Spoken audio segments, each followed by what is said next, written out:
महाविकास आघाडीचे उमेदवार आहे सतीश चव्हाण यांनी तो कोट्यवधीच निधी आणला ना हो, त्यांनी कामं केली. मी तुम्हाला सांगतो कोट्यावधीचा निधी कसा आणला. हीच तर फसवणूक आहे. ज्या माणसांनी त्यांना 750 कोटीचा निधी दिला अशी माहिती आहे पूर्णपणे. 750 कोटीचा निधी एका वर्षात त्यांनी वापरला, 1-1.5 वर्षामध्ये सत्तेत असताना. त्याच माणसाला त्यांनी एका दिवसात सोडून दिलं. हे मतदाराला एका दिवसात नाही, निवडून आला की दुसऱ्या दिवशी सोडतील, बघणार पण नाही. दुसरं, तो निधी कोणाचा होता? 8 जिल्ह्याचा, कमीत कमी 60-70 तालुक्यांचा निधी होता. परभणी असेल, बीड असेल, बाकीचे जिल्हे असतील, जालना असेल, हे 8 जिल्ह्याचे 17 वर्षाचे आमदार आहेत. त्या जिल्ह्यात एकही काम केलं नाही. त्या सगळ्यांचा निधी आणायचा आणि स्वार्थापोटी गंगापूर खुलताबादवरती खर्च करायचा. मला सांगा, दुसऱ्याचं ताट हिसकावून आपल्याला जो देऊ शकतो तो आपलं ताट त्या ठिकाणी निवडून आल्यावर ठेवेल का? तुम्ही खूप मोठं वक्तव्य करताय. मोठं वक्तव्य आहेच ना, जी रिएलिटी आहे. तुम्ही जा गंगापूर सोडून त्या ठिकाणी बीडमध्ये जा, तुम्ही जा परभणीमध्ये जा, जालन्यामध्ये जा, तिथं 15 वर्षात एक काम दाखवा. एक काम नाहीये त्या ठिकाणी. आणि इथं कामाचा सपाटा लावला स्वतःच्या स्वार्थासाठी. आणि मला माहिती आहे याच्यातून काय घडणार आहे, की जनता हे सगळं काही जाणते. फक्त मतदानाच्या तोंडावरती आश्वासनाचा पाऊस आहे, बाकी काही नाहीये. आणि कुठून तरी जो माणूस त्या बाकीच्या 7 जिल्ह्याचा 8 जिल्ह्याचा होऊ शकला नाही, तो आपल्या तालुक्याचा काय होणार आहे? आलो तुम्ही म्हणताय, पण म्हणजे तुम्हाला असं म्हणायचं का की इतर जागांचा जो निधी होता हा पूर्ण निधी फक्त त्यांच्या स्वार्थापोटी त्यांच्या मतदारसंघात त्यांनी लावलाय? अहो, हे सत्य आहे. मी म्हणतो ना, मी म्हणतो म्हणून नाही. तुम्ही ग्राउंड रिपोर्टला त्या ठिकाणी परभणीला कॉल करा. तिकडे तुम्हाला आमदार दिसले का विचारा. 15-17 वर्षात नाही दिसले.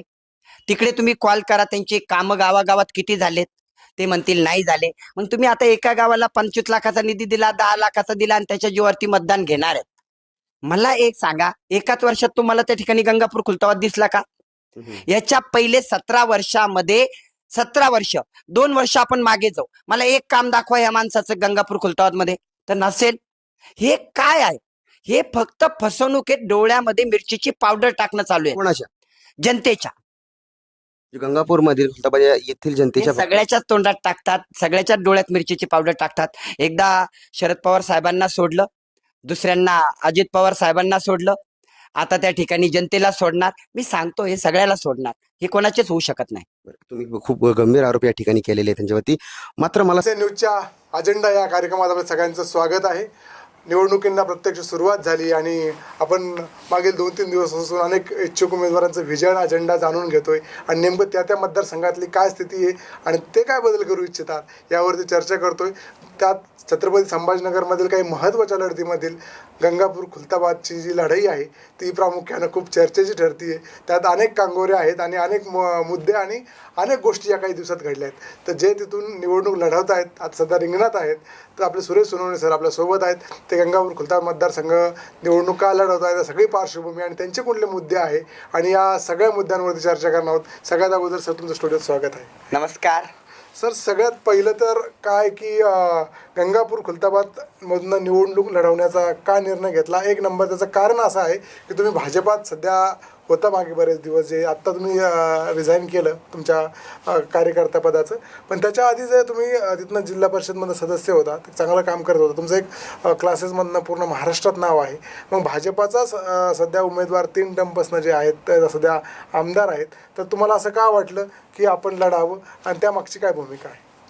तुम्ही पहिला प्रश्न केला की खुलताबाद गंगापूरची निवड का केली, तर माझं स्पष्ट मत आहे. माझी जन्मभूमी खुलताबाद तालुका आणि माझी कर्मभूमी गंगापूर तालुका, या दोन्ही तालुक्यांना त्या ठिकाणी 60-70 वर्षात न्यायच भेटलेला नाही आहे. कोणीतरी त्या ठिकाणी प्रस्थापित येतात, वर्षानुवर्ष त्या ठिकाणी सत्ता भोगतात आणि या दोन्ही तालुक्यांना लयाला नेण्याचं कार्य त्या ठिकाणी घडलं. दुसरं, आपण बोललात की भारतीय जनता पार्टीचा होतो, त्या ठिकाणी मी का त्यांना सोडचिठ्ठी दिली, तर मी तुम्हाला सांगू इच्छितो की भारतीय जनता पार्टीमध्ये आता अशा पद्धतीची भूमिका त्या ठिकाणी निर्माण झाली. एखादा हुशार, होतकरू आणि कार्य करणारा जर व्यक्ती असेल तर त्याला संपवण्याची पद्धत चालू झालेली आहे. वेळोवेळी मला त्या ठिकाणी जेव्हा मी एखाद्या कामाबद्दल बोलतोय, काम करण्यासाठी बोलतोय, जनतेच्या प्रश्नावरती भांडण्याचा प्रयत्न करतो, तेव्हा दाबल्या जातं. आणि राजकारणामध्ये आपल्यापेक्षा कोणी नेता मोठा होऊ नये किंवा कोणी पुढेच येऊ नये ही भूमिका त्या ठिकाणी आपल्या काही भागामध्ये त्या ठिकाणी तयार झाली. म्हणून यांच्या विरोधात त्या ठिकाणी मी अपक्ष लढतोय आणि मला माहिती आहे की मी जनतेला त्या ठिकाणी न्याय देऊ इच्छितो आणि मी तो देणार आहे. सध्याचे विद्यमान आमदार 15 वर्षात त्यांनी जे काम केले तुमच्या भागामध्ये त्याबद्दल असं वाटतं तुम्ही समाधानी नाहीत का? प्रशांत बंबने जे केले ते तर खूप मोठे मोठे दावे करतात की मी हे केलं, मी माझं विजन आणि मला 15 वर्षामध्ये मला मतदारसंघाचा खूप विकास करता आला. काय ग्राउंड रियालिटी आहे? बघा, 10 वर्ष मी सोबत राहिलेलो आहे. कामाचा आव आणणं वेगळं आणि प्रत्यक्षात शाश्वत विकास करणं वेगळं असतं. काही रस्ते बनवलेत म्हणून त्या ठिकाणी गाव सुधारलीत का? तर मुळात नाही. गावामध्ये तुम्हाला आज बघता 15 वर्ष फक्त त्या ठिकाणी रस्ते, पाणी आणि त्यानंतर वीज या तिन्हीच मुद्द्यावरती माझ्या लहानपणापासून मी इलेक्शन पाहतो आणि या तिन्ही वर्षामध्ये, तिन्ही पंचवार्षिकमध्ये 15 वर्षात आमदारांनी तेच केलेलं आहे. याच्या पलीकडे ते गेले नाहीत. मला दाखवून द्या, मी तरुणावरती काम करतो. MIDC सर्वात मोठी आमच्या मतदारसंघामध्ये येते, गंगापूर खुलताबादमध्ये. एका गावाचा एक तरुण त्या ठिकाणी यांनी नोकरीला लावलेला दाखवा. त्या ठिकाणी मोजून पूर्ण 15 वर्षात 5 तरुण लावले असतील, ते पण मोठ्या घरचे, जे पैसे देऊ शकतात किंवा काहीतरी करू शकतात. हे मी डोळ्यांनी, उघड्या डोळ्यांनी पाहिलं, पण आवाज उठवता येत नाही. सत्तेपुढे शान पण चालत नाही. त्यामुळे त्या ठिकाणी वेळेची वाट बघावी लागली. आणि आता मी तुम्हाला ठणकावून सांगू शकतो की 15 वर्षात विकासाच्या नावावरती लोकांच्या डोळ्यामध्ये धूळ नाही तर मिरचीची पावडर ओतण्याचं कार्य त्या ठिकाणी घडलेलं आहे. आणि मला वाटतं की हा विकास नाही आहे. कोणाच्या दुःखात त्या ठिकाणी सामील होत नाही. ठीक आहे, सुखात तुम्ही जात नाही, लग्न कार्य ठीक आहेत, पण दुःखामध्ये एक आमदार म्हणून आपली एक भूमिका असते. आज कितीतरी जणांचे हार्टचे ऑपरेशन असतील, कितीतरी जणांच्या बाकीच्या कृत्या असतील, यामध्ये आमदाराची एक भूमिका असते, ती पण त्या ठिकाणी केल्या जात नाही. मला एका शब्दात सांगायचं, माझ्यासारख्या कार्यकर्त्याला जर त्रास होत असेल तर सामान्य जनतेचा काय होत असेल ही विचार करून मी 2 ते 3 महिने या गोष्टीवरती विचार करतोय, सारखा विचार करतोय. माझी हालत अशी असेल तर सामान्य जनतेचं काय? त्यामुळे मला त्या ठिकाणी याच्या विरोधात त्या ठिकाणी आवाज उठवणं गरजेचा होता आणि जनतेला न्याय देण्यासाठी मला पुढे येणं त्या ठिकाणी गरजेचं वाटलं आणि मी आता जनतेचा आशीर्वाद देण्यासाठी येतोय. आता हे सगळं तुम्ही भूमिका घेतली, तुम्ही निवडणुकीला उभा राहिले, त्यानंतर सत्ताधाऱ्यांकडनं काही प्रेशर येतं तुम्हाला सध्या? खरं तर आपल्यासमोर मी ओपन करू इच्छित नाही. प्रेशर घेणारा मी नाही आहे. मला खूप मनवण्याचा प्रयत्न होतोय, पण मी तुम्हाला एक सांगू इच्छेल की ही निवडणूक मी लढणार आहेत आणि शेवटपर्यंत लढणार आहेत. माझ्या घरी यांनी त्या ठिकाणी येऊन ठाण जरी मांडलेला असेल तरीलाही काही होणार नाही. भरपूर कॉल त्या ठिकाणी आलेत आणि वेळेनुसार जर त्या ठिकाणी काही गरज पडलीच तर आपल्या मीडियासमोर मी मांडेल. सुरेश सोनवणेंना हा जो प्रस्थापितांचा जो लढा मोडून विस्थापित लोकांसाठी तुम्ही सुरू केला आहे किंवा एका साध्या घरातला मुलगा आमदार होऊ शकतो यासाठी जो लढा सुरू झाला आहे, याच्यामध्ये सगळ्यात मेजर जो आहे की एक बदल घडताना दिसतोय की एक चांगला तरुणांचा रिस्पॉन्स तुम्हाला मिळतोय किंवा सगळ्या याच्यामध्ये येत आहे. पण याच्यामुळे तुमच्या तालुक्यातले जे प्रस्थापित दुखवले जातील याची भीती वाटत नाही? बघा, प्रस्थापित म्हणता नाही येणार यांना. आपण बघा की 15 वर्ष आमदार आहेत आणि दुसरे आता नवीन आलेले 17 वर्षाचे आमदार आहेत. आता दुसऱ्या आमदाराबद्दल बोलूया. 17 वर्ष आमदार असणारा व्यक्ती किंवा 16 वर्ष आमदार असणारा व्यक्ती 7 ते 8 जिल्ह्यांचा आमदार आहेत आणि पदवीधरांचे आमदार म्हणजे आपल्या जिल्ह्याचे आमदार आहेत. आता गंगापूर खुलताबादचे पण आहेत, परभणीचे पण आहेत, त्या ठिकाणी बीडचे पण आहेत. या जिल्ह्यांचा निधी स्वतःच्या स्वार्थासाठी 750 कोटीचा निधी त्या मतदारसंघाचा उचलून एका मतदारसंघात आणला आणि खुलताबाद गंगापूरला टाकला. स्वतःच्या फायद्यासाठी कितीतरी लोकांचे त्या ठिकाणी निधी यांनी वळवले आणि एका तालुक्यात आणले. त्या व्यक्तीला दुसऱ्याचं ताट इकडं आणताना त्या ठिकाणी थोडंही काही वाटलं नाही. मला सांगा, तो निधी इथं वापरला लोकांना खुश करण्यासाठी. पण लक्षात घ्या, जर हे स्वतःच्या फायद्यासाठी हे करू शकता तर निवडून आल्यानंतर हे कोणाला सोडू शकत नाही. निवडून आल्यानंतर हे जनतेला भेटणार नाही. मी ठणकावून त्या ठिकाणी सांगू इच्छितो. कारण असं आहे, जो निधी ज्या माणसाने दिला आत्ताच त्या ठिकाणी अजित पवार यांनी त्या ठिकाणी हा निधी यांना दिला आणि अजित पवार दादांना सुद्धा या माणसांनी एका क्षणात सोडून दिलं. ते जनतेला का नाही सोडणार? आणि मला माहिती आहे जर कदाचित असा माणूस निवडून आला ते जनतेला सहज सोडतील. आणि मला या दोघांशी घेणं नाही आहे. मी जनतेत गेलोय आणि दोघांचाही हिसाब त्या ठिकाणी किती नंबरला राहतो आपल्या माध्यमातून कळेल आणि मोठ्या मताधिक्याने मी निवडून येणार. सामाजिक एक गणित आहे सध्या आणि सगळीकडं मागच्या काही काळापासून मराठा आरक्षण आणि ओबीसी आरक्षणाचा एक मोठा मुद्दा गाजतोय आणि त्यामुळे एक सोशल फॅब्रिक म्हणूया थोडंसं खराब झालं आहे सगळ्या याच्यामध्ये.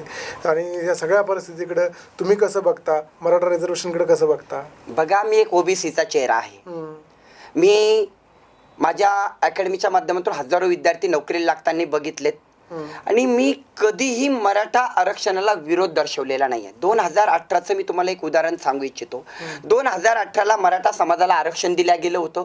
तेव्हा महाराष्ट्रामध्ये मी पहिला व्यक्ती असेल ओबीसी समाजाचा की पहिल्या पेपरला मी मराठा समाजाचं अभिनंदन केलं होतं की आता आरक्षण मिळालेलं आहे. कारण मी मुलांच्या डोळ्यातील अश्रू बघितलेले आहेत. 2 मार्कांनी गेलेत, 3 मार्कांनी गेलेत. आणि शैक्षणिक दृष्ट्या ओबीसी समाजावरती कुठलाही अन्याय त्या ठिकाणी नाही आहे. पण दोघांनी एकोप्याने राहावं. पण काय होतं आहे की ओबीसीचे काही नेते त्या ठिकाणी जनतेला भडकावण्यासाठी भाषण देतात आणि त्यानुसार मराठा आणि ओबीसी वाद त्या ठिकाणी चिघळत जातो. आणि मग मनोज दादा जरांगे पाटील जे आहेत ते ओबीसी नेत्यावरती चिडतात.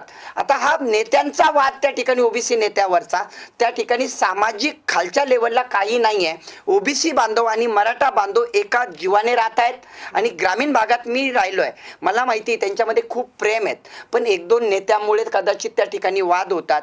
आणि मनोज दादांची जी भूमिका आहे, मला वाटतं की मराठा समाजाचे विद्यार्थी आहेत त्यांना कुठेतरी न्याय मिळालाच पाहिजे.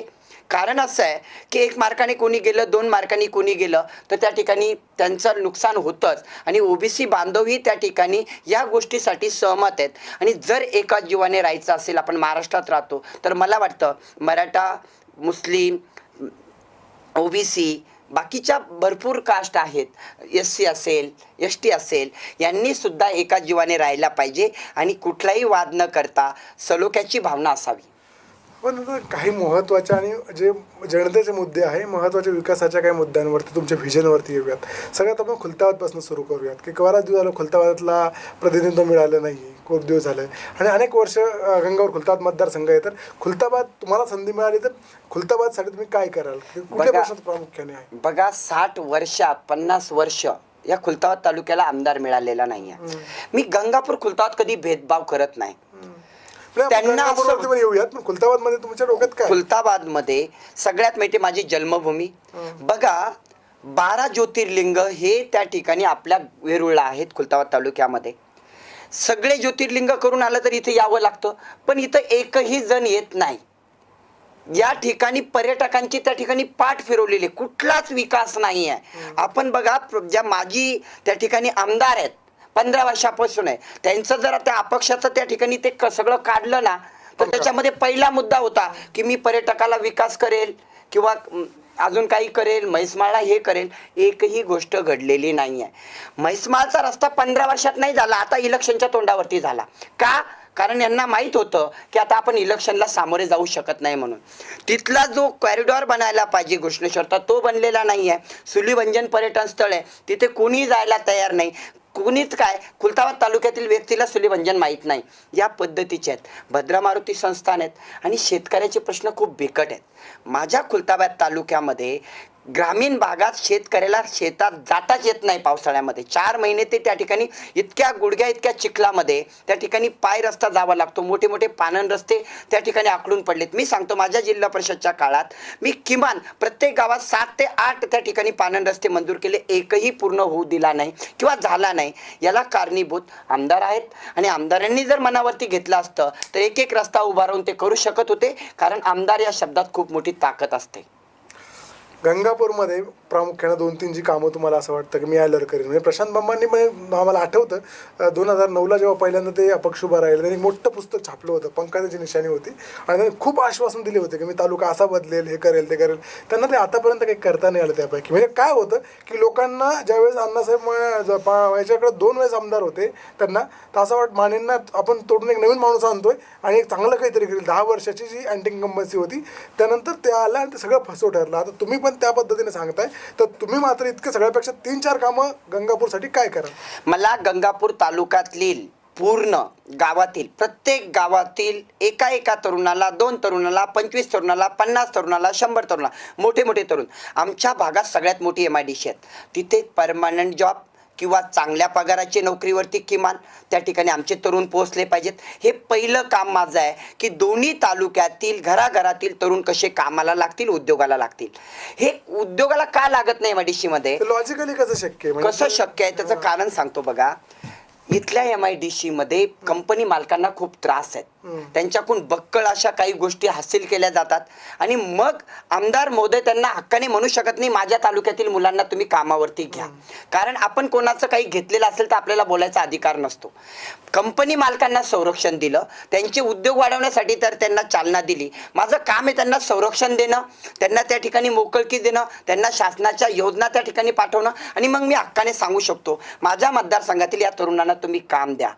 तर नक्कीच गंगापूर खुलताबाद तालुक्यातील हजारो तरुण त्या ठिकाणी तिथं नोकरीला ते घेतील याचा मला विश्वास आहे. CSR फंडच्या माध्यमातून असंख्य पैसा येतो, पण तो जातो कुठे ही एक मनामध्ये आहेत आणि तो पैसा राजकारणामुळे त्या ठिकाणी खाल्ला जातो. आणि हे मी तुम्हाला उघड करतोय की आतापर्यंत तेच घडत आलं. हे बंद जर झालं तर नक्कीच ते तरुण त्या ठिकाणी कामाला लागतील.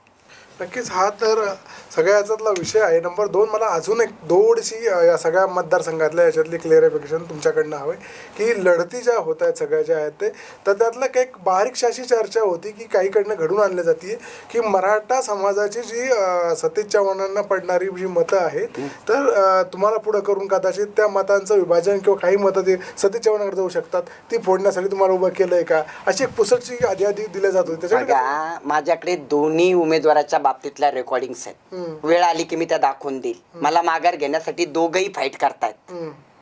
एक जणीकडून मला त्या ठिकाणी माघार घेतल्या जावे असं म्हणत नाही आहे, दोघांकडून प्रयत्न चालू आहेत. आता माझं जर त्या ठिकाणी प्रशांत बम यांना किंवा त्या आमदारांना त्या ठिकाणी सपोर्ट असता तर माझं एकच मतदान समजा स्वतःचं कोणाला पडणार होतं? पडणार होतं. ते पडणार आहेत का आता? नाही. अरे एक सोडा, यांची हालत खराब झालेली आहे दोन्ही उमेदवारांची. आणि मराठा समाज हा सुज्ञ आहे, OBC समाज सुज्ञ आहेत. इतक्या दिवस 10 वर्ष OBC समाजाची मते त्या ठिकाणी माझ्या आमदारांनी घेतली. OBC नसताना OBC दाखवण्याचा बनाव केला. आज समाज जाणतोय, बोलणारा कोणी नव्हता तोपर्यंत ते चाललं, आता ते चालणार नाही. आणि मला एक सांगायचंय की आपण बोललाच ते की 15 वर्ष, मला 15 वर्ष जनतेचे लागत नाहीत. 5 वर्ष म्हणून मी तुमच्याकडे आलोय. जर मी सांगितलेल्या माझ्या जो मी ठरवलंय, जे तुमच्या हातात कागद देतो त्यातले नाही पूर्ण झाले तर पुढच्या वर्षी मी गावात जाणार नाही. ठणकावून सांगतो, मी आपण रेकॉर्ड केलेला आहे. मी कोणत्याही गावामध्ये मतदान मागायला जाणार नाही. नीतिमत्ता साफ असेल तर मी सांगितलेल्या कामाच्या 5 पटीने कामं जास्त झालेली असतील आणि मी कोणामुळे त्या ठिकाणी मतदानात आलोय वगैरे नाही. आणि तुम्हाला एक लक्षात घ्या, मी मतदानात जिंकण्यासाठी आलोय, जनतेला जिंकून देणार आहेत आणि जनतेच्या मुलाला त्या ठिकाणी आमदार त्या ठिकाणी बघायचा आहे. आणि हा आमदार मी एकटा नाही आहे, माझ्या मतदारसंघातली सगळी जनता आमदार बनणार आहे त्यावेळेस. आणि त्यांच्यातला माणूस 10 किलोमीटरच्या आतमध्ये ते मला कधी धरून नेऊ शकतात असा उमेदवार त्यांना मिळतोय. हे उमेदवार 5 वर्षात एकदा भेटतात, ते पण मतदानाला. दुसरे उमेदवार 17 वर्षात एकदा भेटतात. बाकीच्या जिल्ह्यामध्ये परभणी, बाकीचे बीड, तुम्ही एकदा माहिती घ्या आपल्या रिपोर्टरच्या माध्यमातून. त्यांनी जर एक भेट दिली असेल तर सुरेश सोनवणे त्या आमदारकीच्या निवडणुकीतून माघार घेईल. कोणत्या गावामध्ये जर 50 लाखाचा निधी खर्च झालेला असेल एखाद्या गावामध्ये, बाकीच्या सगळ्या गावामध्ये 50-50चे निधी त्यांनी प्रत्येक गावात दाखवा. 50 सोडू द्या हो, पुऱ्या 7-8 जिल्ह्यामध्ये 10-10 लाखाचे प्रत्येक गावातले कामं दाखवावे, जेणेकरून त्यांनी स्वतःला सिद्ध करावं की मी तिथं ते करून दाखवले, मी इकडे येतोय. तर मी माघार घ्यायला तयार आहे, ते केलेलंच नाहीये. नक्की. म्हणजे आता तर ही जी फाईट आहे ती तर ठरली, तुमचा लढा जो आहे तो सुरू आहे, आता तो माघारीकडे नसणार आहे. मुलाखतीच्या शेवटाकडे जातोय आपण. सगळ्यात महत्त्वाचं म्हणजे की तुम्हाला असं का वाटतं की गंगापूर खुलताबाद तालुक्यातील जनतेनं एक संधी तुम्हाला दिली पाहिजे, जी आहे ती सांगण्यासाठी तुम्ही काय आव्हान कराल की तुम्हाला काय दिलं पाहिजे एक? आणि नंबर 2 की सभागृहात गेल्यावरती, आमदार म्हणून गेल्यावरती काय करण्याची इच्छा आहे? बघा, या मतदारसंघाने प्रत्येकाला 15-15 वर्ष दिली. मी 15 वर्ष मागत नाहीये, मी फक्त 5 वर्ष मागतोय. मला माहिती आहे, यांनी 15 वर्षात जे नाही केलं मी 5 वर्षात त्याच्या 5 पटीने जादा करेल. आणि हा विश्वास मला आहे. मी जिल्हा परिषद सदस्य असताना, विरोधी बाकावरती असताना मी सत्ताधारा इतका त्या ठिकाणी निधी आणण्याचा प्रयत्न केला आणि प्रामाणिकपणे केला. मला 5 वर्षांनी भेटले, 3च वर्ष भेटले. तरी मला त्या ठिकाणी थांबवण्याचे प्रयत्न वेळोवेळी झाले होते. त्यावेळेस बोलायचं नसतं, हे करायचं नसतं त्यावेळेस, आणि भरपूर गोष्टी होत्या. तरीला त्या ठिकाणी मी कामं केले. मी जनतेतही जाऊ शकलो नाही बऱ्याचशा गोष्टीमुळे. ते कारणं पण मी माझ्या सभेच्या माध्यमातून सांगेल. ह्या सगळ्या गोष्टीचा विचार जनतेने करावा. आपल्या मुलांचा, आपल्या घराचा, आपल्या गावाचा विकास करून मला त्या ठिकाणी जनतेचा, माझा आपला मुलगा म्हणून, एक भूमिपुत्र म्हणून तुम्हाला विनंती करतो की माझा विचार 5 वर्षासाठी करावा. आणि बाकीच्यांना तुम्ही आता एकाला 17 दिलेत, एकाला 15 दिले, 2 उमेदवार तुमच्या समोर आहेत. त्यांनी करू शकले नाही म्हणून मी करू शकेल या अपेक्षेवरती त्यांनी त्या ठिकाणी जर निर्णय माझ्या बाजूने दिला तर मला वाटतं मी त्या अपेक्षा पूर्ण करेल आणि त्या अपेक्षापेक्षा काही पटीने जास्त माझ्या आईवडिलांसाठी करण्याचा मी प्रयत्न करेल. नक्कीच या मुलाखतीचा यापेक्षा काही चांगला शेवट असेल मला असं वाटत नाही. एक तरुण तडफदार एक उमेदवार, आपली एक भूमिका आणि एक तळमळ तालुक्यासाठी काम करण्याची जनता सुज्ञ आहे. निश्चित एक चांगला निर्णय घेईल. तुम्ही निवडून याल, सभागृहात जाल, प्रश्न सोडवाल अशी सदिच्छा. धन्यवाद. धन्यवाद.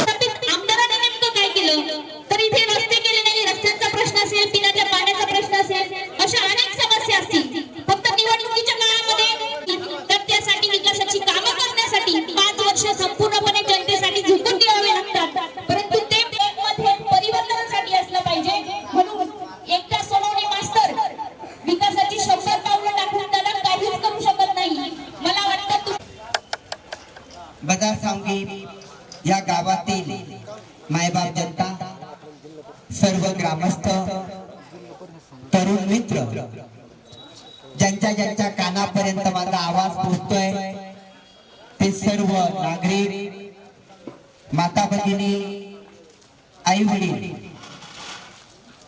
खर तर जेव्हा विधानसभेचं मतदान म्हटलं जातं तेव्हा आपल्या डोळ्यासमोर एक नवीनच चित्र त्या ठिकाणी उभं राहतं. या मतदारसंघाला एक ओळख निर्माण झालेली आहे की विकला जाणारा मतदारसंघ. आज या कॉर्नर मीटिंगच्या माध्यमातून मी आपल्याशी काही प्रश्नावरती त्या ठिकाणी चर्चा करणार आहे. कारण असं आहे, जे मी भोगलंय, जे मी बघितलंय, जे अनुभवलंय ते कित्येक लोकांना त्या ठिकाणी अनुभवायला मिळालेलं असेल. गरज कशाची आहे, मला मतदान करा हे सांगायला तुम्हाला आलेलंच नाहीये. काय करायचंय हातात प्रश्न तुमचा आहे. आज ही कॉर्नर मीटिंग आहे, त्यानंतर एक जाहीर सभाही या गावात होईल. त्यावेळेस भरपूर गोष्टीचा लेखाजोखा होणं अपेक्षित आहे. पण मला एवढ्या मोठ्या बाजार सांगी या गावाला काही प्रश्न विचारायचे आहेत.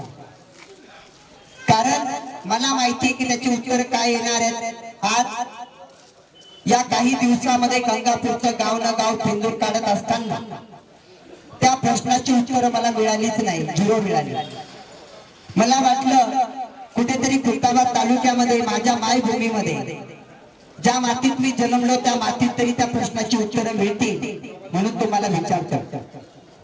कोणाकडे जर उत्तर असेल त्यांनी पुढे येऊन उत्तर दिलं तरी चालेल. आपल्या बाजार सांगी एवढ्या मोठ्या या शहरात, मी शहरच म्हणेन कारण हे बाजार वस्तीचं गाव आहे, लोकसंख्या तेवढी मोठी आहे. आपला मतदारसंघ एक मोठ्या MIDCच्या नावाने ओळखला जातो. 5000 कंपन्यांचा मालक एक आमदार असतो. मी मालकच म्हणेन कारण एवढी मोठी MIDC तिच्या हातात असते. या बाजार सांगीच्या गावातून एक तरी मुलगा या कंपनीमध्ये या आमदाराच्या फोनमुळे ज्याने 15 वर्ष सत्ता भोगली त्याच्यामुळे त्या ठिकाणी परमनंट झाला का, नोकरीला लागला का, कोणी लागला असेल तर त्यांनी समोर येऊन सांगावं मी लागलो म्हणून. एक मुलगा कोणाला झालंय, लागलाय का असेल कोणी ते सांगा. लागलाय तुमचा मुलगा, लागला असेल तरच बोलायला, नाही तर काही नका बोलायला. कोणाचं नाही. जो पैसे घेतो तो फुकटचा. हा बर बर बर ठीक आहे चला. आता हा राग तुम्ही 20 तारखेला काढा, आताच काढू नका. चांगल्या पद्धतीने काढायला वेळ तुम्हाला दिलेला आहे. 20 तारखेला काढा जोरात.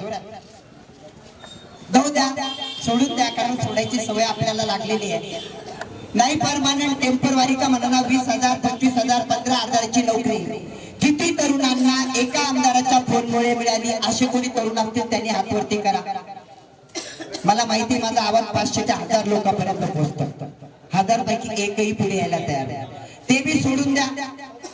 असं कोणी असेल या गावातील 4 ते 5 व्यक्ती सोडता ज्याचा फोन आमदाराने 25 वर्षात म्हणतो मी, 5 वर्षात नाही, एकदा उचललेला असेल त्यांनी त्या ठिकाणी हात वरती करा. 5 नाही 25 वर्षात एकदा उचललेला असेल कोणी त्याने हात वरती करा. अरे एक हात वरती होऊ शकत नाही आपल्या. बघा 25 वर्षात एकदा सामान्य नागरिकाचा फोन उचलला असं कोणी आहे का? कोणी मागे असतील कानातल्या कानात गुजबत असतील त्यांनी पण समोर येऊन बोलावं. आहे का कोणी? नाही. बरं ते सोडून द्या. अजून एक प्रश्न विचारतो. असा कोणता शेतकरी असेल या पंचकृषी मधला ज्याच्या शेतामध्ये पावसाळ्यात शेताच्या टोकापर्यंत तो मोटरसायकलीवरती जाऊ शकतो असा रस्ता बनलेला असा एक शेतकरी या मतदारसंघात असेल त्याने पुढे येऊन दाखवावं, त्याला मला बक्षीस द्यायचे. 25 वर्ष आहे का? नाही. बघा या प्रश्नाची उत्तर आपल्याला भेटत नाहीये. मी कोणाचं नाव घेऊन बोलणार नाहीये. 15 वर्षाचा हिसाब मी त्या ठिकाणी तुमच्या समोर मांडतोय. दुसऱ्याला संपायचं आणि स्वतःचं अस्तित्व जगायचं या नीच वृत्तीमध्ये त्या ठिकाणी 15 वर्ष गेली आणि या 15 वर्षाचा हिसाब आता जनता तुम्हाला त्या ठिकाणी विचारते.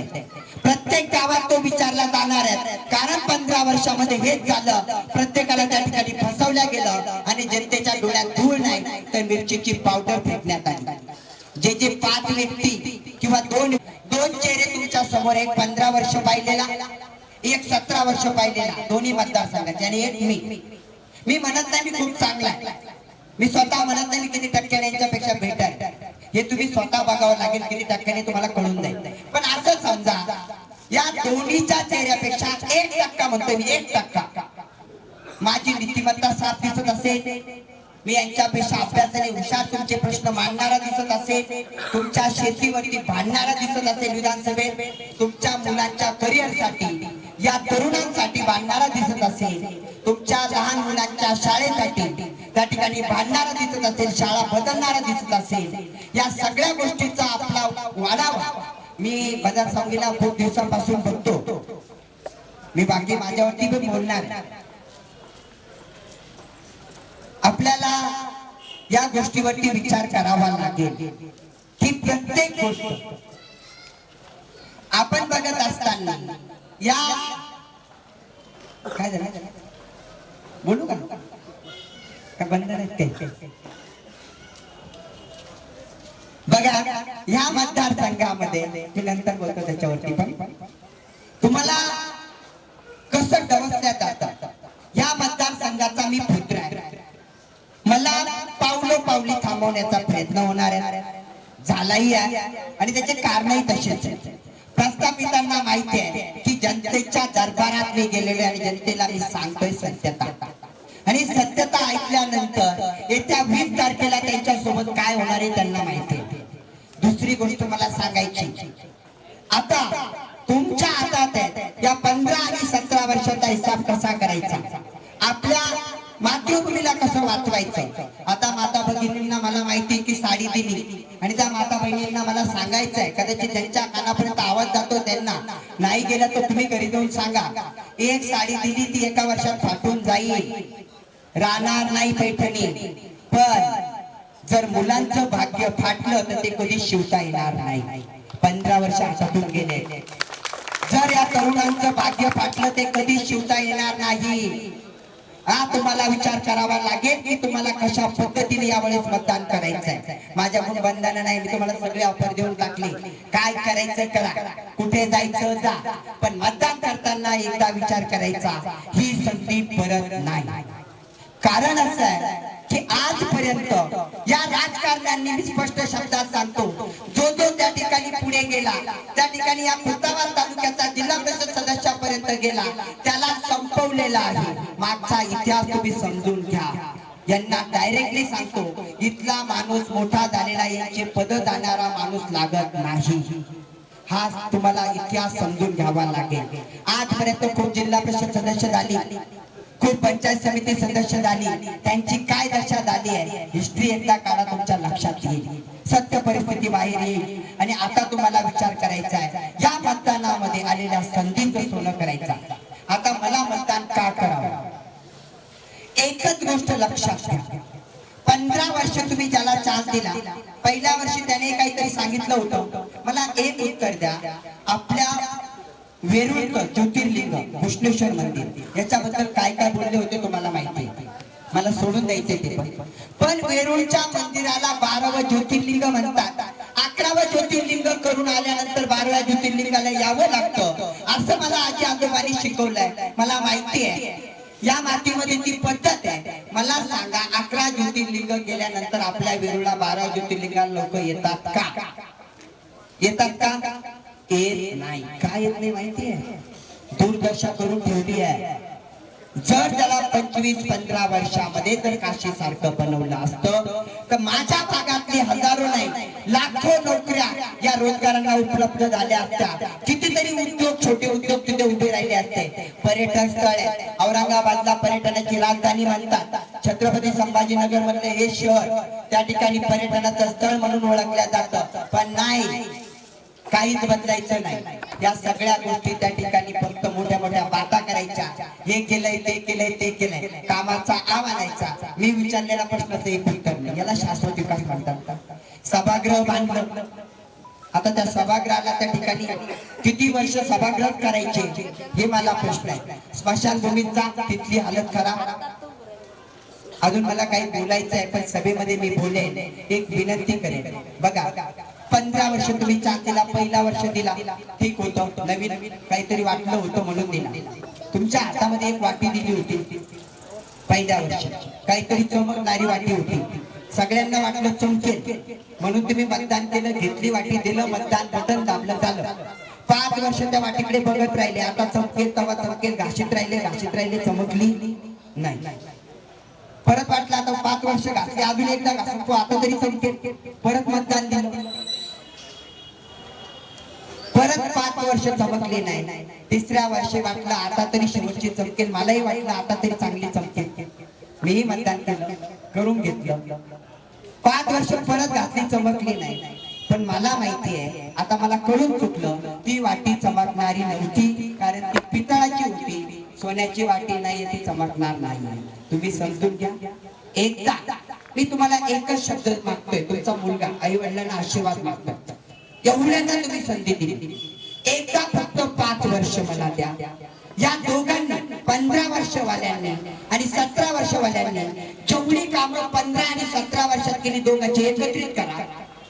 मी 5 वर्षात त्या दोघांच्या कामा इतके काम तुम्हाला फक्त 5 वर्षात करून दाखवतो. आज तुम्ही ठरवण्याचा शब्द नाही झालं, पुढच्या 5 वर्षानंतर तुमच्याकडे येणार नाही आणि येऊन द्यायचंच नाही, तुम्ही बाहेरच काढून द्यायचंय. पण आपलं काय झालंय, आपण काही गोष्टीच्या थापावरती बसलोय, आपल्याला बोलू दिल्या जात नाही, तरीला आपण थांबतो. परत एक प्रश्न मला आता विचारण्यात आला, अजून तुम्हाला काही प्रश्न विचारायचे आहेत का? मी कोणाला का सोडलं यांचा प्रश्न आहे. मी नाव कोणाचं घेत नाही. 15 वर्षांना का सोडलं? जो व्यक्ती माझ्या सारख्यालाही संपवू शकतो, तो जनतेला किती संपत असेल याचा विचार मी परिपूर्ण केला, म्हणून मी सोडलं. एका भाषेत तुम्हाला समजलं असेल, बाकीचा आपण जर ते बोलले, एखाद्या शब्दात बोलले तर सभेमध्ये प्रूफ सहित करेल. खूप काही गोष्टी आहेत सांगण्यासारख्या, पण इलेक्शन मला नीच दर्जाने जिंकायचं नाही आहे, कोणावरती वेगळ्या पद्धतीचं बोलून जिंकायचं नाही. जिंकायचंय ते तुमच्या विश्वासावरती, तुमचा मुलगा म्हणून आणि सत्य बोलून आणि सत्य सांगून खूप मोठे आश्वासन द्यायचे, हे करायचं मला जमत नाही. त्यामुळे तुमच्या मुलाला यावेळेस आशीर्वाद द्या. मला या मतदारसंघामधून ज्या वेळेस मी उमेदवारी डिक्लेअर केली त्यावेळेसही त्या ठिकाणी थांबवण्याचा प्रयत्न झाला, अजूनही होईल, संपवण्याचा प्रयत्न होईल. भरपूर काही गोष्टी होतात, अडवून येतात. कोण कोण येत आहे सत्ताधारी तुम्हाला सांगायची गरज नाही, दोन्ही पण तेच आहे. 15 आणि 17, आता 15 आणि 17 या गोष्टीला मी 17 नंबरच्या बटनाने उत्तर देणारच आहे. माझा नंबरही 17 आलेला आहे आणि 17 आला बटन, त्यातल्या त्यात माझं बटन दुसऱ्या मशीनवरती पहिलं आलं. नशिबी देव बघा कसं ठेवतो, हा पक्षाला कुठेतरी खाली फेकल्या जातं. मला नशिबाने वरती पण आणून ठेवलं. परत मला चिन्ह भेटत होतं, मी मागत होतो. माझं चिन्ह तुम्हाला सांगायचं राहिलं, मी मागत होतो रिक्षा. मला रिक्षा चिन्ह घ्यायचं होतं, पण दुसऱ्यांनी रिक्षा मागितली, त्याला रिक्षा भेटली, रिक्षा गेली. देवाच्याही मनात होतं रिक्षा घेतली तर दम्मानं विकास होईल म्हणून रिक्षा दिली नाही, मला दिला पाना. पाना का दिला तुम्हाला माहिती? पाण्याचं काम माहिती का काय करायचं असतं? काय असतं? नटक असायचं. अजून काय असतं? खोल फिटिंग करायचं. एक मिनिट थांबा, तुम्हाला बोलायला चान्स देतो. जेवढं बोलता येईल तेवढं बोला, 5 मिनिटं द्या. त्याच्यामुळे पाना चिन्ह भेटलं. पाण्याचं काम असतं फुल फिटिंग. आता आपल्या समोर 2 गाड्या आहेत, एक 15 वर्षाची आणि एक 17 वर्षाची गाडी आहे. किती वर्षाची? 15 आणि 17. आरटीओ सांगतो, आरटीओचा नियम मला त्या गावात कोणीतरी सांगितलं, एक मुलगा उठला तर त्यांनी सांगितलं आरटीओचा नियम आहे सर 15 वर्षाच्या वरती गाडी वापरायची नसते. आता मी तुमच्या हातात पाना दिलेला आहे. खुलताबाद वाशाच्या आणि गंगापूर वाशाच्या हातात पाना देऊन टाकला. तुम्हाला ठरवायचं त्या गाडीचं काय करायचं आणि कुठं पाठवायचं. कारण आरटीओचा नियम जे सांगतो ते तुम्ही करणार याच्यात मला खात्री आहे आणि तुम्ही ते करून दाखवणार. गंगापूर वाले तयार झाले, MIDC वाले त्याच्यापेक्षा दुपटीने तयार झाले. माझे आई वडील, माझे भूमीचे सर्व नागरिक किती तयार होतात ते माहिती आहे. एक सांगतो, तुम्ही एक मतदान स्वतःच द्या फक्त, तरी आपण निवडून आलेलो आहोत हे ठणकावून तुम्हाला सांगतो. 100% निवडून आलेलो. जर माझ्या मातृभूमीच्या लोकांनी एकाने फक्त 25 कॉल केले आणि प्रत्येकाला सांगितलं पाहुण्या रावळ्याला, तर समोरच्या 15 वर्षावाल्यांचं डिपॉझिट यावर्षी जप्त करतो, हा शब्द तुम्हाला देतो. आणि त्यांना खूप आता गमेंट आहे, गमेंटामध्ये बरेच बोलतात, निकाल सांगेन काय होतं काय नाही. तुमची साथ, तुमचा आशीर्वाद मला द्या. तुमचा मुलगा कळकळीने एक विनंती करतोय, या भागाला न्याय द्यायचा असेल तर ही संधी डबल नाही. या भूमीला न्याय द्यायचा असेल, या मातीला न्याय द्यायचा असेल, ही संधी डबल नाही. या संधीचं सोनं करा. आणि परत या कॉर्नर मिटिंगच्या माध्यमातून एक संदेश आपल्याला देतो, लवकरच मोठ्या सभेला मी इथं येणार. कदाचित इथून जवळ असेल, कुठे असेल तुम्ही द्या, मला कमी वेळ भेटतोय. पण एक सांगतो, हे 12 दिवस मन लावून द्या. पुढचे 5 वर्ष 365 गुणिले 5 तुमच्यासाठी हा सुरेश सोनवणे तुमचा मुलगा हजर असेल. त्याचं कारण सांगतो, तुम्ही यांच्या घरी जाऊ शकतात का? जाऊन बसू शकतात का कोणी? नाही. मी तर राधांगावलाच राहिला. कधी हक्काने येऊन बसू शकतात? कधी हक्काने त्या ठिकाणी बोलून जाऊ शकतात? घरामध्ये येऊन थांबू शकतात? त्यांच्या घरात आजपर्यंत कोणी गेलं? मला उत्तर द्या. हे घर तुमचं, ही भूमी माझी आहे. यासाठी येणारी 20 तारीख त्या ठिकाणी असणारं चिन्ह पाना, या चिन्हाला तुम्ही आपल्या मुलाला मतदान करा आणि तुम्ही स्वतः आमदार बना.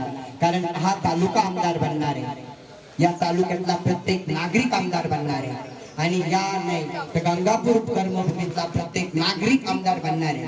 आतापर्यंत बरेच भाषण ऐकली, काही गावात गेलो तर तिथं कळलं आमदार आहेत की नाही हेच माहित नाही. अशी गावं आहेत, त्याची ओळख लवकर झाली.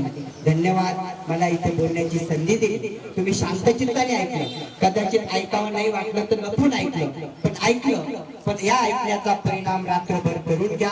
रात्री मनाला वाटलं 1% सुरेश सोनवणे खरा आहे तर मन परिवर्तन करून आपल्या मातीला मतदान करा, एवढंच मी सांगेन. धन्यवाद. जय हिंद, जय महाराष्ट्र.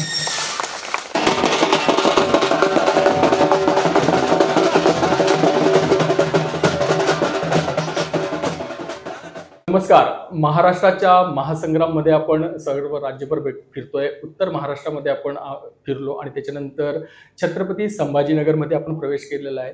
या जिल्ह्यामधले जे 9 विधानसभा मतदारसंघ आहे त्याच्यामधला गंगापूर खुलताबाद जो विधानसभा मतदारसंघ आहे त्या विधानसभा मतदारसंघामध्ये आपण सध्या आहोत आणि इथली काय राजकीय परिस्थिती आहे, कशा प्रकारे इथलं वातावरण, हे सगळं बघतोय. उमेदवारांना भेटतोय, कोण कोण उमेदवार आहे, कशा पद्धतीने इथल्या राजकीय लढती आहेत ते जाणून घेतोय. गंगापूर खुलताबाद विधानसभा मतदारसंघाचा जर विचार केला तर या ठिकाणी विद्यमान जे आमदार आहेत भाजपचे प्रशांत बंब ते पुन्हा एकदा निवडणूक लढत आहेत. त्यांच्या विरोधामध्ये आघाडीने सतीश चव्हाण यांना उमेदवारी दिलेली आहे आणि आता इथं आणखीन चुरस निर्माण झालेली आहे. इथली लढत ही तिरंगी होणार आहे, कारण या ठिकाणी अपक्ष उमेदवार म्हणून शैक्षणिक क्षेत्रात मोठं नाव कमावलेले गरुड झेप अकादमीच्या माध्यमातून राज्यभर आपलं साम्राज्य उभे केलेले प्राध्यापक डॉक्टर सुरेश सोनवणे सर आपल्या सोबत आहेत. सोनवणे सर, पहिल्यांदा मी तुमचं स्वागत करतो. नमस्कार. एकंदरीत इथली सगळी परिस्थिती बघितली, तुम्ही शैक्षणिक क्षेत्रात मोठं नाव कमवलं, संपूर्ण राज्यामध्ये हे तुमचं साम्राज्य उभं केलं आणि ही गरुड झेप घेत असताना तुम्ही राजकारणाकडे कसे वळलात, काय कारण?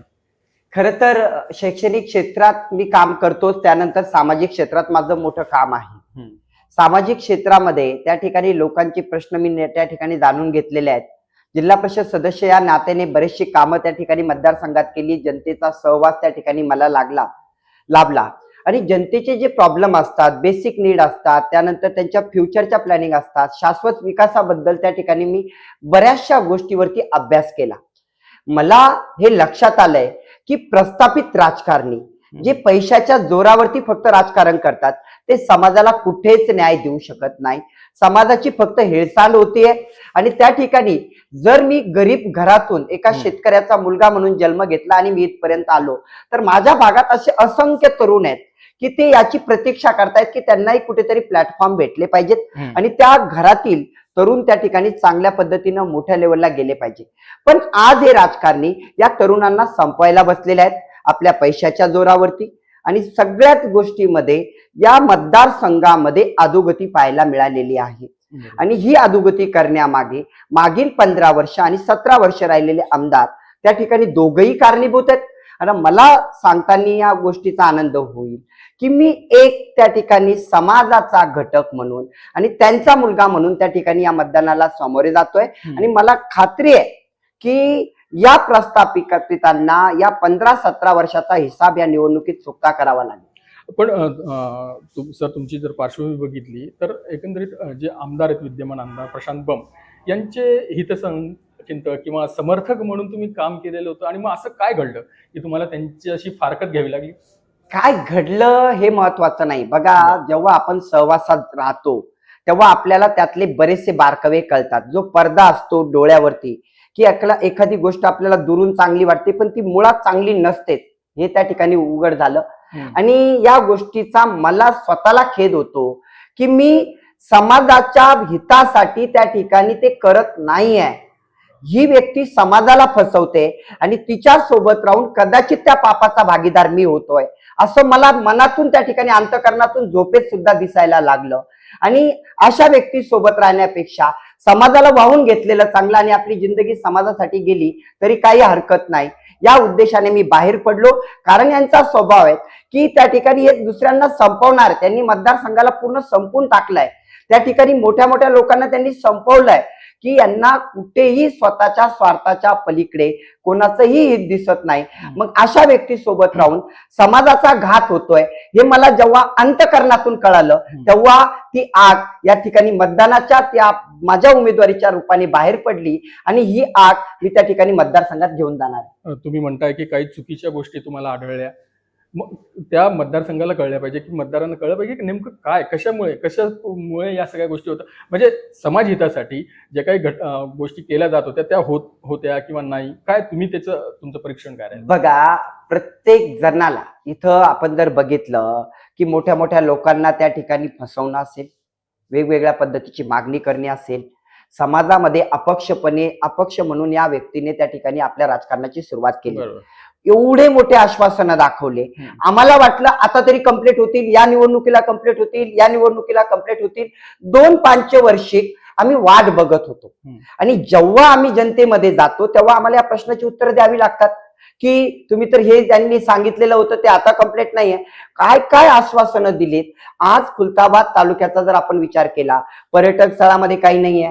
गावातला एक तरुण त्या ठिकाणी कंपनीमध्ये इथं जॉबला लागला नाही, कोणी परमनंट केलं नाही. एक तरुण म्हणतो मी, कोणतंही गाव दाखवा खुलताबाद तालुक्यातलं की तिथं तरुण कामाला लागलेत. गंगापूर मधले दाखवा. एवढी मोठी MIDC त्या ठिकाणी या लोकांनी आपल्या स्वार्थासाठी वापरली, तरुणांसाठी नाही. कोणाच्या आई वडिलाच्या मुलाला त्यांनी कोणता जॉब मिळवून दिला नाही. हे झालं तरुणाच्या बाबतीत. शेतकऱ्याच्या बाबतीमध्ये शेतकऱ्याचे जेव्हा जेव्हा प्रश्न आले ते प्रश्न फक्त स्वतःच्या फायद्यासाठी पैशासाठी त्या ठिकाणी विधानसभेमध्ये मांडले. आणि आता मला सांगा की अशा व्यक्तीला मी साथ देणं म्हणजे मी समाजाचा घात करतोय असं होईल. आणि मला तो करायचा नाहीये. समाजाला त्या ठिकाणी त्याचा न्याय द्यायचा आहे. आणि माझ्या मातृभूमीला, ही माझी जन्मभूमी कर्मभूमी आहे गंगापूर आणि खुलताबाद, या कर्मभूमीला आणि या जन्मभूमीला मला न्याय द्यायचा आहे. या न्याय देण्यासाठी सर्वतोपरी मी या मोठ्या पुढाऱ्यांशी, या मोठ्या खानदानी बक्कळ पैसेवाले आहेत दोघं पण, यांच्याशी मी झगडायला तयार आहे. मला माहिती आहे माझे इमानदारीचे पैसे आहेत, माझ्याकडे एवढे पैसे पण नाही आहेत. आणि सगळ्या गोष्टी हे तर कितीही त्या ठिकाणी पैसे टाकू शकतील याची खात्री मला आहे, कारण मी इलेक्शन त्यांच्या सोबत राहून त्या ठिकाणी लढलेलं आहे. फक्त आणि फक्त पैशाच्या जीवावर इलेक्शन लढायचं. विकास मुद्दा शून्य असतो. म्हणजे हे तुम्ही सांगताय की हे प्रस्थापित आहे. म्हणजे एकीकडे आपण बघितलं तर 2 टर्म आमदार असलेले प्रशांत बंबे, दुसरीकडे सतीश चव्हाण आहे त्या ठिकाणी आघाडीकडून. या प्रस्थापितांचं आव्हान किती आहे तुमच्या समोर? मग तुम्ही त्याला कसं सामोरे जाणार? तुम्ही थोडस बारकाईने बघा. 2 टर्म नाही 3 टर्म प्रशांत बंब आमदार आहेत, 15 वर्ष. आणि दुसरे पण 17 वर्ष आमदार आहेत 3 टर्म. बर, 17 वर्षामध्ये तो माणूस फक्त इलेक्शनाच्या 1 वर्षामध्ये येतोय, मतदारसंघात कामं दाखवतोय, 8 जिल्ह्याचा निधी आणून टाकतोय आणि स्वतःच्या फायद्यासाठी दुसऱ्यावरती अत्याचार होतो. जालना तुम्ही जा, बीड जा, त्या ठिकाणी परभणी जा, तिथे एकदाही गेलेलं नाही, 1 रुपयाचं काम नाहीये. त्या व्यक्तीने स्वतःच्या फायद्यासाठी त्या मतदानाचा वापर करतोय. दुसरा 17-15 वर्ष राहिलेला आमदार, जो स्थानिक आमदार त्या ठिकाणी आहे विधानसभेचा आणि एक विधान परिषदेचा, हा विधानसभेचा आमदार 15 वर्षामध्ये फक्त स्वतःच्या प्रॉपर्ट्या त्या ठिकाणी तयार करायच्या. कशा कशा करायच्या, दुसऱ्याच्या नावावर करायच्या, काय करायचं, हे सगळे काळे गोंधळ आहेत. हे मला बघितल्याच जात नाहीये. मला माहिती आहे की यांनी अशी फळी तयार करून ठेवली पैशाच्या जोरावरती की यांना त्या ठिकाणी आव्हान देणं हे माझ्यासारख्याला त्या ठिकाणी खूप कठीण जाणार आहेत. पण जनता माझ्या सोबत आहेत आणि हे आव्हान मी त्या ठिकाणी शून्य मानतो. मला माहिती मी हे तोडून त्या ठिकाणी पार करेन. आपण जर बघितलं तर महायुतीने, म्हणजे आता तुम्ही या शिक्षण क्षेत्रात काम करतात, अनेक युवक तुमच्याकडे येतात, सगळ्या ग्रामीण भागाची तुमचा टच आहे, लोकांमध्ये तुम्ही मिसळत असतात. पण महायुतीने काय केलं की गेल्या काही काळामध्ये आपण बघितलं की निधी मोठ्या प्रमाणात दिला. म्हणजे युवक असेल, महिला असतील, शेतकरी असतील, भरमसाठ हा निधी दिला गेला. तुमचं विश्लेषण कसं राहील? म्हणजे तुम्ही युवकांशी भेटतात, त्यांच्यावर काय परिणाम झालेला, महिलांशी भेटतात, शेतकऱ्यांशी भेटतात? मला एक कळतं की मतदानाच्या तोंडावरतीच निधीचा वाटप करावा का? जेव्हा आमदार त्या ठिकाणी आपल्याला म्हणून निवडून दिल्या जातं, 5 वर्ष आपण त्यांचा पाईक असतो, गुलाम असतो. ही गुलामी त्या ठिकाणी पाळतच नाही. ते गुलाम नाही आहेत किंवा त्या ठिकाणी त्या व्यक्तीचा आपल्याला आशीर्वाद दिलाय, त्यांचा मुलगा म्हणून काम करण्याची वृत्ती नाही आहेत. आणि शेवटी कुठेतरी हे असं झालं, वर्षभर भेटायचं नाही आणि दिवाळी आली तर साडी घेऊन यायचं, यातला प्रकार झालेला आहे. आणि साडी घेतली म्हणजे बहीण त्या ठिकाणी खुश होते असं नाही.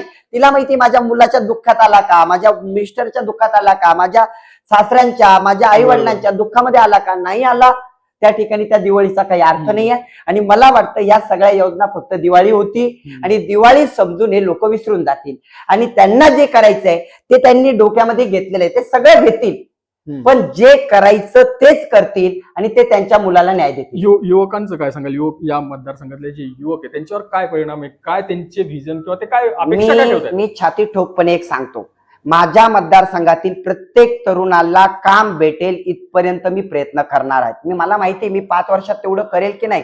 25 मुलं असतील एका गावातले, 5 असतील, 10 असतील, 15 असतील, त्यांना चांगल्या लेवलचं काम मिळण्यासाठी मी प्रयत्न करेल. या युवकांना यांनी फक्त झेंडे घेणं, इलेक्शनच्या तोंडावरती 5-10 हजाराचे पाकिट देणं, एवढ्या पुरतं समिट ठेवलेलं आहे. त्या युवकांना माझी विनंती आहे की आता हे प्लीज सोडा. तुम्ही एकदा जागृत व्हा आणि लोकशाहीला साजेसं मतदान एक वेळेस करा या मतदारसंघात. मी पुढच्या पंचवार्षिकला तुमच्याकडे जर त्या ठिकाणी तुमचा मुलगा म्हणून काम नाही करू शकलो तो येणार नाही. आता माझ्याकडे त्यांच्या तितका त्या ठिकाणी पाठपुरावा नसेल इलेक्शनला तुमच्या मागे त्या ठिकाणी करण्याचा, पण एक सांगतो, तुमचा सक्का भाऊ तुमच्यासाठी लढायला तयार आहे.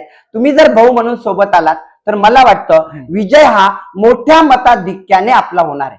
या मतदारसंघाकडे जर आपण बघितलं तर इथले प्रामुख्याने जे मुद्दे आहेत की ज्याच्यावर प्रकर्षाने तुम्ही काम कराल किंवा जे सोडवले गेले नाहीत असे वाटणारे मुद्दे त्याच्या संदर्भात. इथला एमआयडीसीचा प्रश्न आहे तरुणांचा, त्याच्यावरती मी काम करेल. शिक्षणाचा प्रश्न आहे, पाचवीचे वर्ग आहेत, 7वीचा वर्ग आहे एका एका गावामध्ये, आणि तिथे 2 वर्ग खोल्या आहेत. 5वीचा मुलगा दुसरी सोबत बसतोय, दुसरीचा मुलगा त्या ठिकाणी पहिली सोबत बसतोय, अशी परिस्थिती आहे. शिक्षकाला फक्त टॉर्चर केल्या जातं.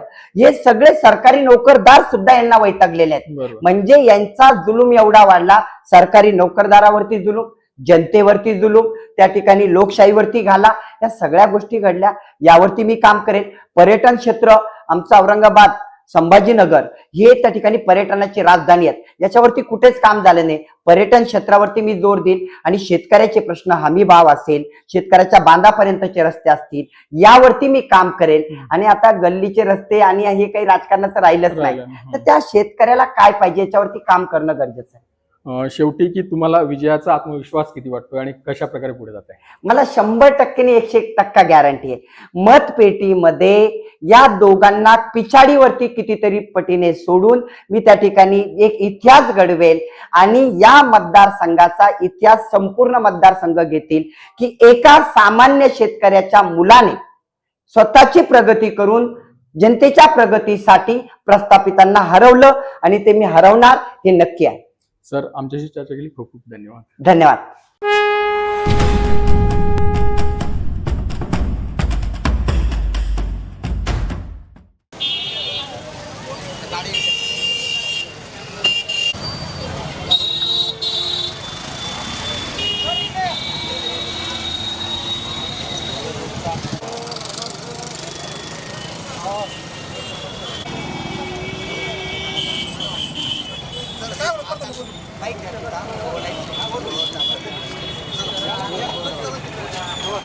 या राधनगाव गावातील पावनभूमी आपल्या भारतीय राज्यघटनेचे शिल्पकार डॉक्टर भीमराव आंबेडकर खर तर आपल्या सर्वांचं आदराचं स्थान या पावनभूमीमध्ये सर्व मित्रांचं मी सहर्ष स्वागत करतो. कारण का, खर तर आज माझ्यासाठी एक भावनिक क्षण आहे. मला माझा भूतकाळ आठवला. 2002 ते 2004, 2004 ते 2006, या 2004 ते 2006 या काळामध्ये माझं शिक्षण पूर्ण झाल्यानंतर 4 पर्यंत मी 2002 ते 2004 एका ऑटो रिक्षामध्ये जेव्हा आपे नवीन आलेली होती, या आपेमध्ये सोनखेडा ते खुलताबाद असा शिक्षण घेण्यासाठी जायचो. 30 रुपयाची पास करून एका ऑटोने माझा प्रवास खुलताबाद पर्यंत व्हायचा. मासिक पास देऊन आम्ही 15 ते 20 विद्यार्थी 2 ऑटो मध्ये जायचो. तो काळ. त्यानंतर 4 ला माझा 10वी झाली. 4 ते 6 या वर्षात माझ्याकडे कुठली नोकरी नाहीये, 12वी झालंय, सुशिक्षित बेरोजगार आहे. काय करावं म्हणून प्रश्न पडला. म्हणून एका ऑटो रिक्षावरती मी त्या ठिकाणी काम करण्याचा निर्णय घेतला. चालवता येत नव्हती, किन्नर म्हणून काम करायचं 1 वर्ष. 2004 ते 5 1 वर्ष किन्नर म्हणून काम केलं तुमच्यासारखं, माझ्या मित्रांसारखं. पुढच्या वर्षी परत प्रश्न होता, तोपर्यंत गाडी शिकलो. 5 ते 6 अशी ऑटो मी 5 रुपये 10 रुपये त्या ठिकाणी घेऊन त्या ठिकाणी चालवली. आज मला त्या गोष्टीची जाणीव आहे की ऑटो चालकाचं, मालकाचं जीवन काय असतं, किती खडतर परिश्रम असतात आणि त्यांच्यावरती कशा पद्धतीने वाईट प्रवृत्ती त्या ठिकाणी घाव घालतात. तिथल्या सत्ताधारी त्यांच्यासाठी एक वाद त्या ठिकाणी करत नाही, एक चांगलं रिक्षा स्टँड बनवून देत नाही. इथले कंपनीचे ड्रायव्हर यांच्यावरती कशा पद्धतीने अन्याय करतात हे मला माहिती आहे, कारण मी त्यातून गेलोय. मला आनंद असा आहे हा या भावांनी माझ्यासाठी त्या ठिकाणी धावून आले. कमीत कमी इथं 100, 200, 300 रिक्षा लावल्या आणि जाहीर पाठिंबा रिक्षा चालक संघटनेने मला दिला. नक्की हा भागचा असणार आहे. ज्या वेळेस आपण विजयाची रॅली काढू येत्या 23 तारखेला, त्यावेळेस इथून ती रॅली आपण सगळे ऑटो काढूया हा शब्द मी तुम्हाला देतो. कारण आता हजारो पाठिंबे मला वेगवेगळ्या पद्धतीने संघटना गावागावातून वेगवेगळ्या तरुणांचे मित्रमंडळ त्या ठिकाणी देते. त्यात तुम्ही दिलेला पाठिंबा नेहमी स्मरणात राहील. आणि आज महामानवासमोर दिलेला तो पाठिंबा तुम्ही स्मरणात ठेवाल आणि मी स्मरणात ठेवेल. आपलं आता काम आहे तुमचा लहाना भाऊ, तुमच्या घरातील मेंबर, कारण मी एक ड्रायव्हरच होतो त्यामुळे तुमच्या घरात नाही. आज ही लढाई माझी एकट्याची नाहीये, तुम्हाला माहिती आहे. एका प्रस्थापिताबद्दल आणि दुसरा पण प्रस्थापित, एका 15 वर्ष प्रस्थापित आणि दुसरा 17 वर्ष प्रस्थापित. तुमच्या 50-50 ऑटो त्या ठिकाणी आरटीओ जमा करून घेतो. एक फोन तुमच्यासाठी कधी केला का? नाही. या अशा नीच प्रवृत्तीच्या लोकांसोबत माझी लढाई आहे, मी लढतोय. आपल्याला प्रत्येकाला सांगावं लागेल की ही लढाई सत्याविरुद्ध असत्याची. ते असत्याच्या मार्गाने चालणारे 2 जण आणि सत्याच्या मार्गाने मी चालणारा मी एक. पण तुमच्यासारखे भाऊ आता मला भेटले, ते प्रत्येकाला सांगतील. प्रत्येक आजपासून बसणारा प्रत्येक आपल्या गाडीतला पॅसेंजर तो या भागातला आहे, त्याला हे जागृत करणं आपलं काम आहे की नाही या वर्षी बदल पाहिजे. 15 वर्ष आपल्याला फसवलं, एकाने 17 वर्ष फसवलं, तो बी आपलाच आमदार होता. आता मतदानाच्या तोंडावरती आला दुसऱ्या जिल्ह्यातून, हे बाहेरचं पार्सल आहे, त्याला कसं तुम्ही पाठवाल हे तुम्ही नक्कीच प्रत्येकाला सांगा. आणि तुम्ही जर दिवसामध्ये 5 फीट मारत असाल तर मला माहिती आहे कमीत कमी 500 लोक आपल्याला भेटतात दिवसात, 100 तरी भेटतात. एकाने 100ला सांगणं म्हणजे राजनगाव पूर्ण व्हायला 10 दिवस लागतील. आपल्याकडे अजून 15 दिवस, 12 दिवस, 5 दिवसाचं काम आहे. तुम्ही जर ठरवलं तर नक्की तुम्ही ते ठरवलंय आणि तो शब्द मला अशा पावनभूमीत दिला, त्यामुळे तुम्ही अंतःकरणातून काम कराल. मी तुम्हाला एक शब्द देतो, पुढील 5 वर्ष माझ्या कार्यकाळामध्ये तुमचे जागोजागी त्या ठिकाणी रिक्षा स्टँड नवीन उभारणी करणं, त्याच्या सुसज्जीकरण करणं, तुमच्या हिताचे निर्णय घेण्यासाठी सर्वतोपरी विधानसभेत आवाज मी उठवेल, कारण मी त्यातून गेलेलो आहे. आज बऱ्याचशा बेरोजगार तरुणांना कोणती तरी रिक्षा भेटली पाहिजे, त्यासाठी कर्ज सुविधा भेटणं गरजेचं आहे, पण ते भेटत नाही.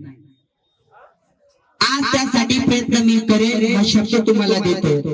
आता जाता एवढंच सांगतो, तुम्ही जो माझ्यावरती विश्वास तो सारखं ठरवेल. आता मी माझी निशाणी काय घेतली माहिती तुम्हाला? पाना घेतला.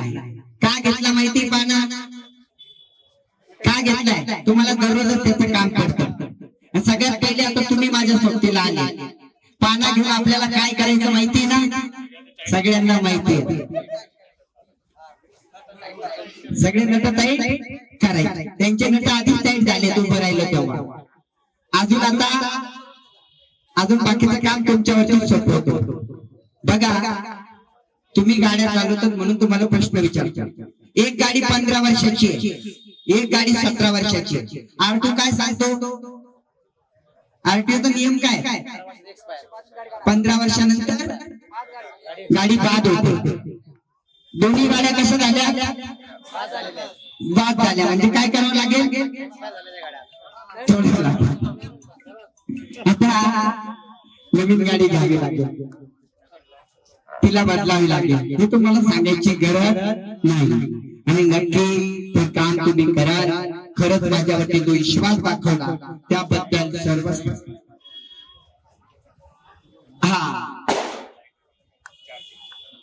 आता भरपूर नवीन सुधारणा होत आहे. मी तुम्हाला आजच सगळे शब्द देत पण एक सांगतो, गेल्या 15 वर्षात आणि 17 वर्षात जे काम नाही झाले, जेवढे झाले असतील त्याच्या 3 पट काम, 15 वर्षातल्या 3 पट काम मी एकट्या 5 वर्षात करेल आणि तुम्हाला न्याय मिळवून देईल हा शब्द तुमचा लहान भाऊ देतोय. तुम्ही साथ द्या आणि पुढे अजून भरपूर काही आहे. आपली वाळूला एक सभा आहे लवकर, त्या दिवशीही तुम्हाला त्या ठिकाणी यायचं आहे. आपल्या आईला, बहिणीला, घरातील सगळ्यांना सांगायचंय, फक्त एकच चिन्ह आहे यावेळेस, परिवर्तन. तुमच्या बाजूला 1 किलोमीटर तुम्ही हक्काने येऊ शकता. त्याच्यातला एखादा तरी 5-15 वर्षात आमदार निवडून झाला असं एक जण आहेत त्याच्यात 15 वर्षात आहे का? तुमच्या बाजूला राहिलाय, कधी हक्काने येऊ शकता. थोडासा स्वार्थ त्या ठिकाणी बघू नका. आपल्याला प्रत्येकाला त्या एक स्वार्थपणा सोडून एक वेळेस परिवर्तन आठवले. ते पैसे जर तुम्हाला देत घेऊन टाका, माझा त्यालाही रोग नाहीये, कारण 15 वर्षात हिसाब चुकता करायचा आहे तुम्हाला, तोही करा, बिनधास्त करा, पण जे करायचं ते करायचं, अंतःकरणातून करायचं, एवढा शब्द त्या ठिकाणी तुम्हाला देतो. तुमच्यासाठी नक्कीच तुमचा लहान भाऊ सदैव तत्पर असेल. धन्यवाद.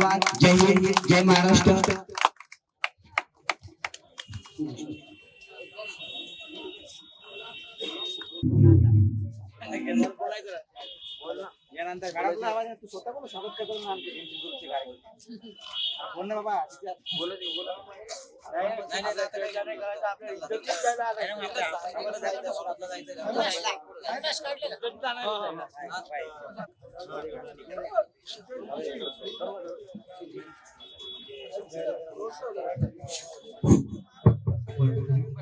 हॅलो, यानंतर सरांचं स्वागत करणार आमचे दिनसेना ग्रुपच्या वतीने.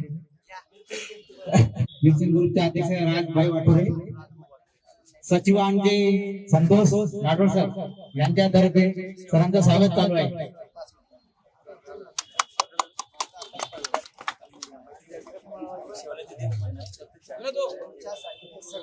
माझं नाही, सर्वांचे